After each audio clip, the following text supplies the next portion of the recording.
Сәлем балалар, Students Book'тың 58-ші бетіндегі тапсырмаларды орындаймыз. Exercise 1. Working groups answer the questions. Топ болып жұмыс істейміз, сұраққа жауап береміз. Бірінші сұрақ. What are the most popular holidays in Kazakhstan? Қазақстанда ең танымал мерекелер қайсы? The most popular holidays in Kazakhstan include Nauruz, Independence Day, and New Year's Day. Наурыз, тәуелсіздік күні, және жаңа жыл күні. Бірінші, екінші қаңтар. Келесі екінші сұрақ. What is your favorite holiday? Why? Сенің сүйікті мерекен қайсы және неліктен? I like Nauruz because it's a spring holiday with traditional music and food like Nauruz көже. Маған Наурыз ұнайды, өйткені ол көктем мерекесі, ұлттық музыка мен тағамдар, Наурыз көже сияқты тағамдар мерекесі. Үшінші. Are there any holidays you don't like? Why? Саған ұнамайтын мерекелер бар ма және неліктен? No, I like all the holidays of our country. Жоқ, мен еліміздің барлық мерекелерін ұнатамын, жақсы көремін. Do you know any holidays from other countries? What are they? Төртінші сұрақ. Басқа елдерден мерекелер білесің ба? Қайсылар дейді. Yes, I know many holidays from other countries, like Christmas, Halloween, Diwali, Easter. Christmas, Рождество, Halloween, Diwali, үндістердің мерекесі, және Easter бұл Пасха, біздің орыстардың айтуымен Пасха. Келесі. Exercise to read and listen to the extract from a story. Why does Scrooge not like Christmas? Бір әңгімеден қысқа үзінді тыңдаймыз. Неліктен Скрудж Рождествоны жақсы көрмейді? Мына жерде берілген A Christmas Carol by Charles Dickens мәтін берілген.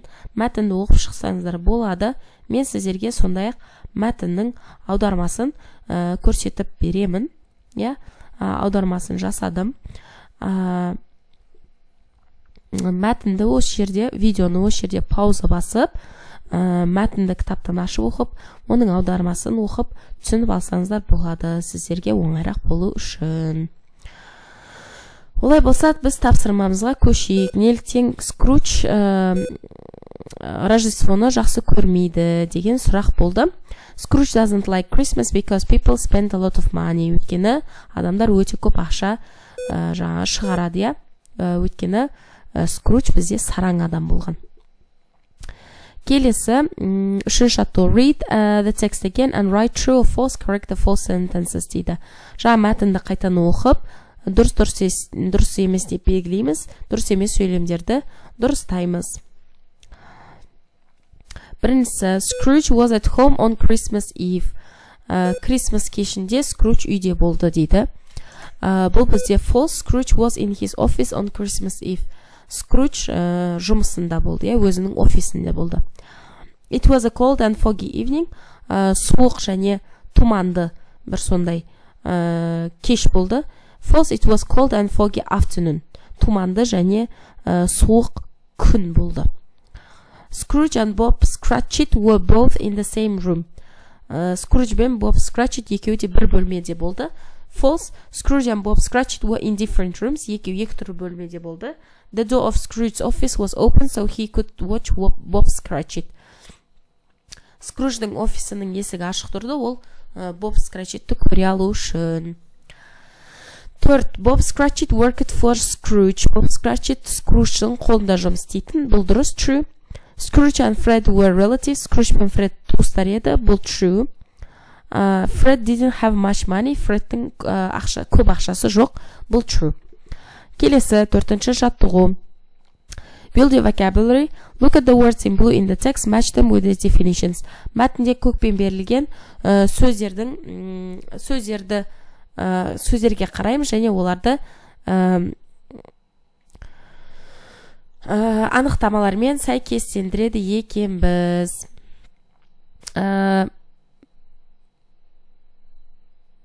Біріншісі бізде bleak сөзі берілген.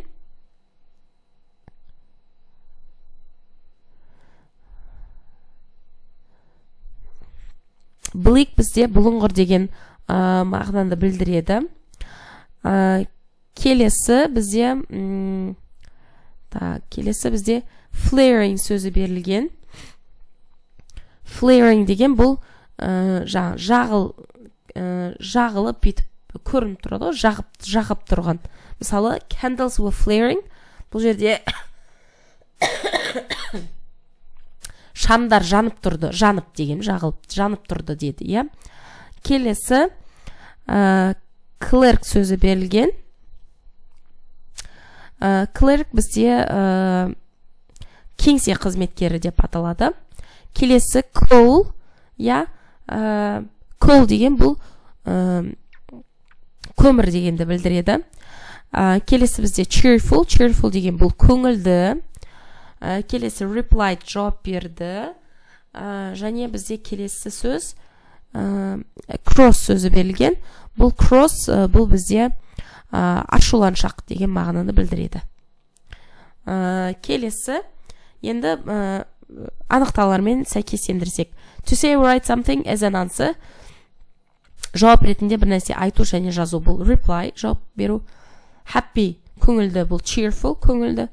Annoyed or quite angry, раздраженный, немесе ашуланып тұрған, бұл бізде cross.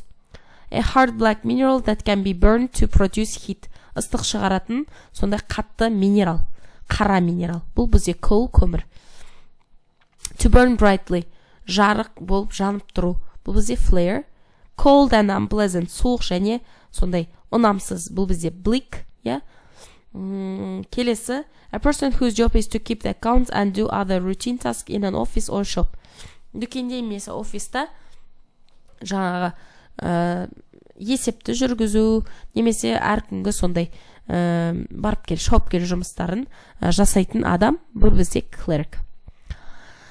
Келесі, 5-ші жаттығу. Work in pairs, ask and answer the questions. Жұп болып жұмыс істейміз, сұрақтарға жауап береміз, бір-бірімізге сұрақ қойып жауап береміз.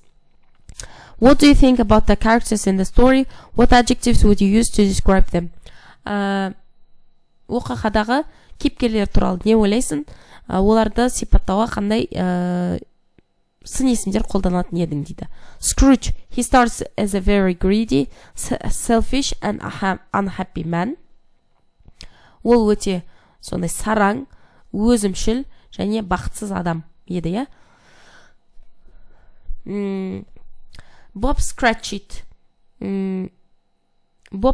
Cratchit, he's poor but kind, hardworking and patient. Ол кедей бірақ мейірімді, жаңағы еңбекқор және сабырлы.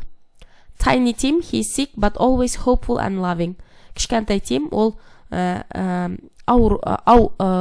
науқас, бірақ өте әрдайым сондай үмітті және жақсы көретін, мейірімге толы дейді.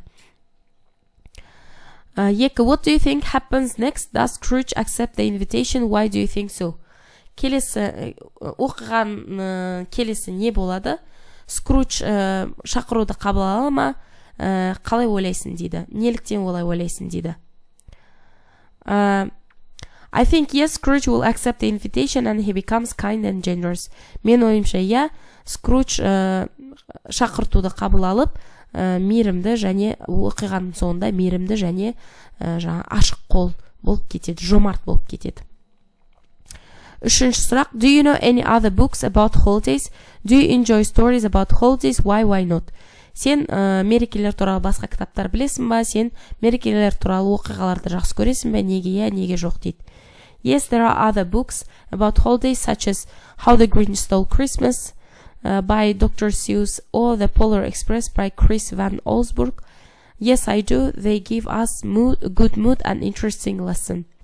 Я мен мерекелер туралы басқа кітаптар білем. Мысалы, Гринч қалай Рождествоны ұрлады, доктор Сьюстың оқиғасы, немесе Полярный экспресс, Крис Ван Альсбургтың. Я маған ұнайды, өйткені олар бізге жақсы көңіл күй сыйлайды және қызықты сондай сабақ береді, бізге сабақ ретінде көрсетіледі бұл оқиғалар.